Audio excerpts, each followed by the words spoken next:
बेंगलोर के number 1 Rameswaram cafe में। मैं इस वक्त हूँ रामेश्वर कैफे ज्वाइन पे जा रहे हैं, जो है रामेश्वरम कैफे।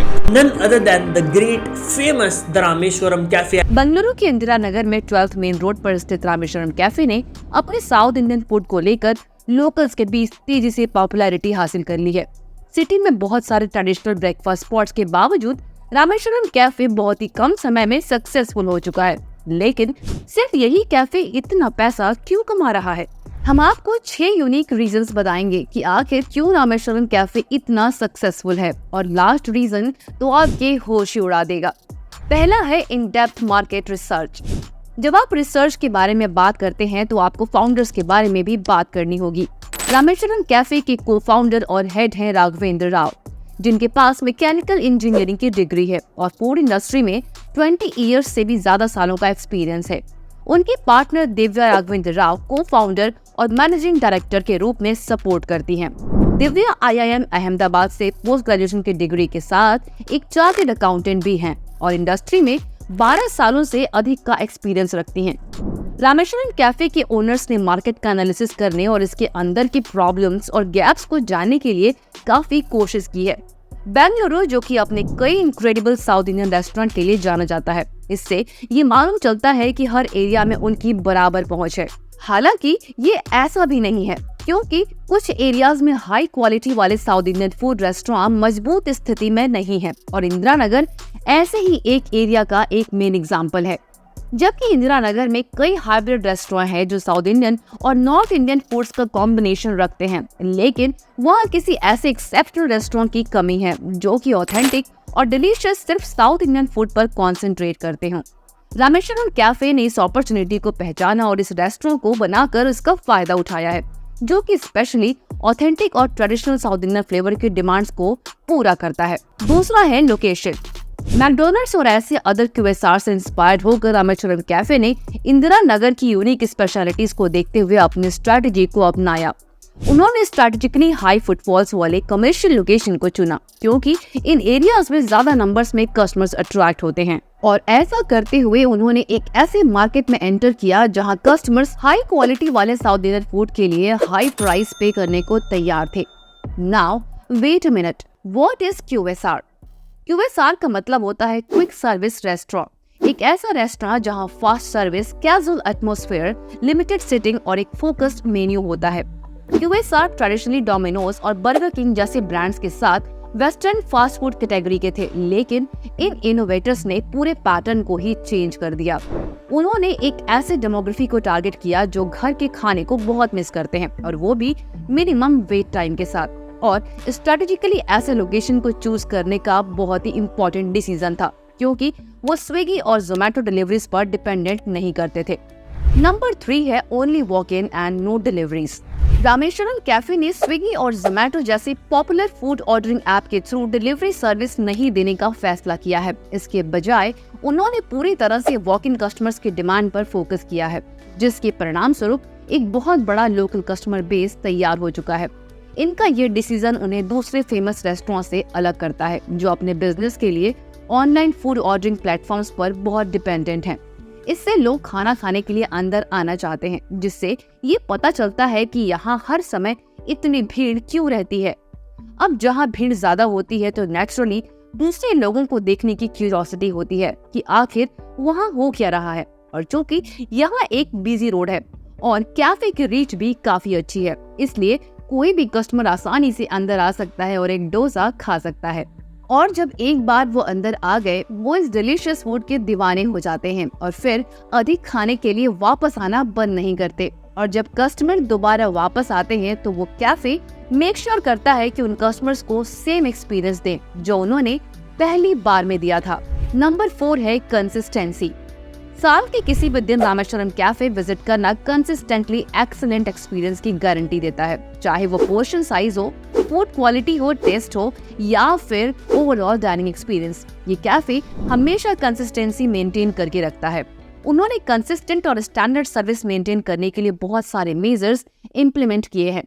क्विक और एक्यूरेट ट्रांजैक्शन के लिए एफिशिएंट POS मशीन के यूज से लेकर कंसिस्टेंट प्रेजेंटेशन के लिए स्टैंडर्डाइज्ड कटलरी का यूज करने तक, रामेश्वरम कैफे परफेक्टली ऑपरेट करता है। उनके सर्विस एग्जीक्यूटिव्स को फास्ट और एफिशिएंट सर्विस देने के लिए ट्रेंड किया जाता है ताकि वो हर एक कस्टमर को स्मूथ और एंजॉयिंग फूड एक्सपीरियंस दे सके। उन्होंने क्वालिटी मेंटेन करने के लिए फ्रेश इंग्रेडिएंट्स के यूज, रेफ्रिजरेटर को अवॉइड करना और बैचेस में फूड प्रिपेयर करने पर फोकस किया। Nothing comes without experience. Divya याद करते हुए बताती है कि फूड इंडस्ट्री में 15 साल से भी अधिक एक्सपीरियंस वाले राघव ने रोड साइड एक बहुत ही सिंपल से ठेले से शुरुआत की थी।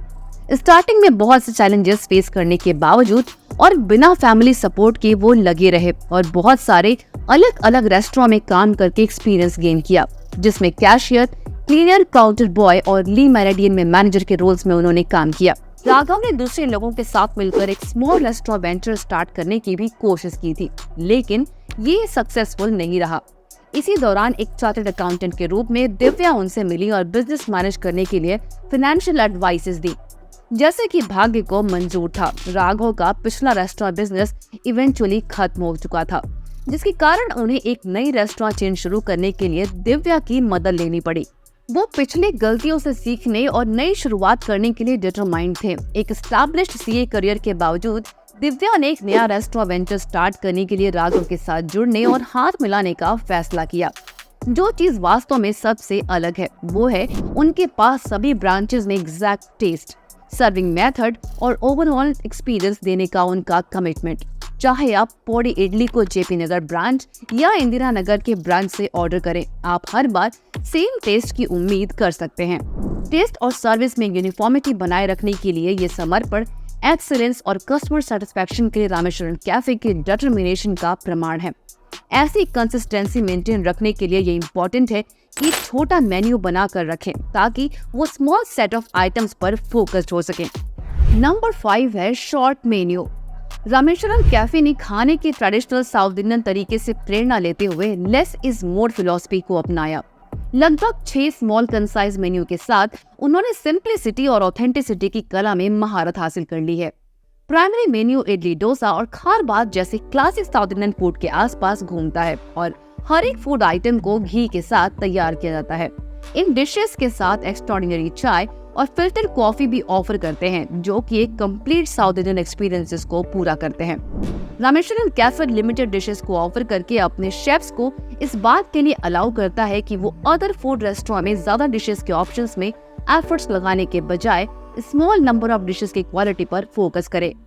ये अप्रोच इस बात को इंश्योर करता है कि सर्व किया हुआ हर एक डिश बहुत ही केयरफुली और एक्सपर्टीज के साथ तैयार किया गया है। साथ ही ये कैफे को टेस्ट और क्वालिटी में कंसिस्टेंसी मेंटेन रखने में भी सक्षम बनाता है, जिससे इसके सपोर्टर्स का ट्रस्ट और लॉयल्टी बनी रहती है, जो कि एक ऑथेंटिक साउथ इंडियन फूड का एक्सपीरियंस करना चाहते हैं। ये स्ट्रैटेजी उनके लिए अच्छी तरह से काम करती हुई दिख रही है, क्योंकि उन्होंने कस्टमर्स को अट्रैक्ट करने और बनाए रखने के लिए लगातार और outstanding south Indian food dishes offer किए हैं, जिसके चलते वर्ड ऑफ माउथ प्रमोशंस और उनकी क्रेडिबिलिटी पर लोगों का भरोसा बढ़ता ही जा रहा है और इस वजह से उन्होंने एक स्ट्रॉन्ग कस्टमर बेस बना लिया है। And last but not the least, number 6 है social media marketing. Rameswaram cafe की पॉपुलैरिटी इंस्टाग्राम और ट्विटर जैसे सोशल मीडिया प्लेटफॉर्म्स पर पोस्ट किए गए पिक्चर्स और रिव्यूज के अनकाउंटेबल नंबर्स को देखकर साबित होती है। हर दिन हजारों कस्टमर्स अपने डिलाइटफुल डाइनिंग एक्सपीरियंसेस को पिक्चर्स के जरिए ऑनलाइन पोस्ट करते हैं। इस सोशल मीडिया एक्टिविटी ने एक सेल्फ सस्टेनिंग लूप बना दिया है, जो कैफे को 2 सिग्निफिकेंट तरीकों से बेनिफिट्स पहुंचाता है।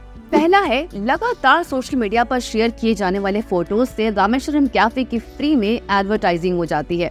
हर single photo delicious food, appealing ambience and cafe में स्पेंड किए गए एंजॉयबल मोमेंट्स को प्रेजेंट करता है, जो कि नए कस्टमर्स को वहां आने और खुद इसका एक्सपीरियंस करने के लिए अट्रैक्ट करते हैं। दूसरा है, पिक्चर्स के लगातार पोस्ट करने की वजह से ये कस्टमर्स के लिए एक रिमाइंडर का काम करता है और उन्हें इनकरेज करता है ताकि वह दोबारा इसका एक्सपीरियंस करने यहाँ पर बार बार आ सके। ये पोस्टेड फोटोज और विजुअल्स कैफे से जुड़ी पॉजिटिव मेमोरीज को याद दिलाते हैं और कस्टमर्स की लॉयल्टी को बढ़ाते हैं, साथ ही साथ बार बार आने की पॉसिबिलिटी को भी बढ़ाते हैं। सोशल मीडिया की पावर का फायदा उठाकर और कस्टमर्स को अपने एक्सपीरियंसेस ऑनलाइन शेयर करने के लिए एनकरेज करके रामेश्वरम कैफे ने वायरल मार्केटिंग इफेक्ट क्रिएट किया है, जो इसके ब्रांड की पहुंच को बढ़ाता है और बेंगलुरु में एक पॉपुलर डाइनिंग डेस्टिनेशन के रूप में इसकी पोजीशन को और भी मजबूत करता है। ये ऑर्गेनिक और यूजर जनरेटेड कंटेंट अब एक इनवैल्यूएबल एसेट बन चुकी है, जो कि कैफे की कंटिन्यू सक्सेस और ग्रोथ में योगदान करती है। अब एक बार जब उनके पास ये स्ट्रैटेजी आ गई तो दिव्या और राघव ने अपने सेविंग्स जमा किए और रामेश्वरम कैफे की स्थापना की, जो कि partially former president APJ Abdul Kalam की बर्थ प्लेस और यहाँ के ऑथेंटिक साउथ इंडियन अपील से जुड़ा हुआ था। उनके एफर्ट्स सक्सेसफुल होते गए क्योंकि पहले आउटलेट को ही एक बड़े पैमाने पर पॉजिटिव रिव्यूज मिले, जिससे और अधिक ब्रांचेस खोले गए। इसी दौरान राघव ने दिव्या को प्रपोज किया और उनकी पर्सनल और प्रोफेशनल लाइफ आपस में जुड़ गई। प्रेजेंट टाइम में 4 आउटलेट्स ऑपरेट करने वाले रामेश्वरम कैफे ने फ्यूचर में और एक्सपेंड करने का प्लान किया है, जिसमें दुबई और हैदराबाद में एक आउटलेट ओपन करने का प्लान शामिल है।